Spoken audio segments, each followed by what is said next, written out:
Vous, jaloux, dont le sentiment est fondé sur le désir de posséder la personne aimée et sur la crainte de la perdre au profit d'un rival, et qui plus est, avez un dépit envieux ressenti à la vue des avantages d'autrui, ne paniquez pas de la nouveauté qui s'immisce dans votre relation aux autres. Qu'elle naisse d'une relation amoureuse, amicale, personnelle ou professionnelle, la jalousie peut prendre différentes formes, mais est rarement sans objet. Dans bien des cas, vous en connaissez la raison.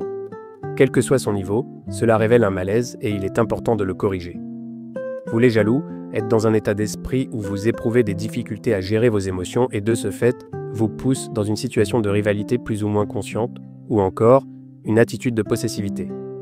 Cette jalousie peut être causée par des expériences déjà vécues, des pensées, des perceptions, des souvenirs, mais aussi l'imagination ou les interrogations. Comme à chaque grandeur sa mesure, elle peut aussi être un stimulus non négligeable dans certains types de relations, si toutefois elle survient à petite dose. Pour cela, elle doit pouvoir s'exprimer de façon positive et constructive pour qu'elle nous permette d'avancer et de nous améliorer. Dans le cas contraire, il faut que vous sortiez de cet état. Pour ce faire, il n'y a pas de secret. Dans un premier temps, reconnaissez et admettez que vous êtes jaloux. Ensuite, recherchez depuis quand vous l'êtes, avec quelle personne vous l'avez été et dans quelles circonstances. Cela vous permettra de comprendre que ce sentiment n'est pas seulement lié à votre relation actuelle, mais habite en vous depuis longtemps.